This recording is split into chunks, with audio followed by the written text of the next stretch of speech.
Yo, good morning mga idol. So ayan.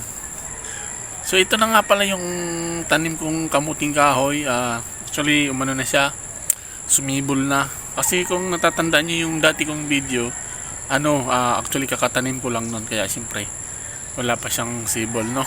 So ayan, sumibol na nga yung tanim kong kamuting kahoy, pati yung okra. Yung okra kong tanim, okra naming tanim, actually medyo malaki-laki na. Kung natatandaan nyo rin yung dati kong video, yung okra medyo maliit pa lang, siguro mga 5 inch pa lang. So ngayon medyo malaki-laki na. So halos doble na yung taas. So tika lang, papakita ko lang sa inyo yung mga tanim namin.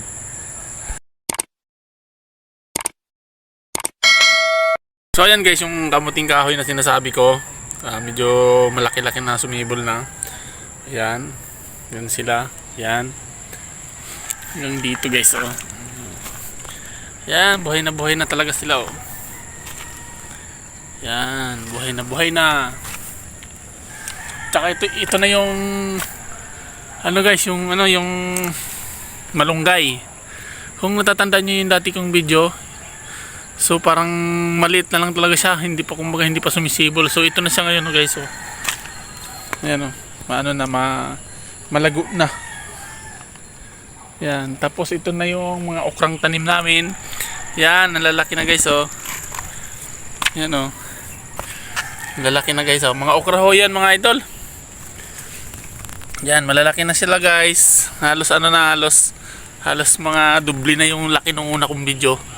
So ayan, hanggang dun yan, puro okra yan.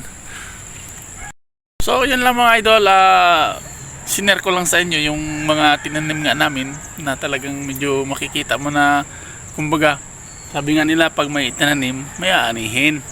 So ngayon makikita mo yung tanim namin na talagang lumalaki. So parang nakaka-challenge, diba? Kasi siyempre parang kang nag-alagang parang nag-alaga kang hayop na siyempre umpisa sa maliit, siyempre aalagaan mo yun para lumaki tsaka para lumago. So ganoon din tong mga pananim guys. Halos wala din pinagkaiba. Siyempre nagtanim ka, hindi mo sure kung lalaki or sisibol or lalago.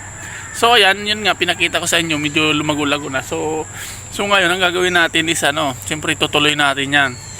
Ngayon, update ko na lang kayo uli kapag medyo kung anong pinagbago sa loob ng isang buwan. So actually mga mga 2 weeks pa lang yan mga idol. Yung mga pinakita ko sa inyo tanim, mga nasa 2 weeks pa lang yan. So kukuha ulit ako ng panibagong video after mga 1 month. So yun guys, abangan nyo yun guys. Thank you for watching.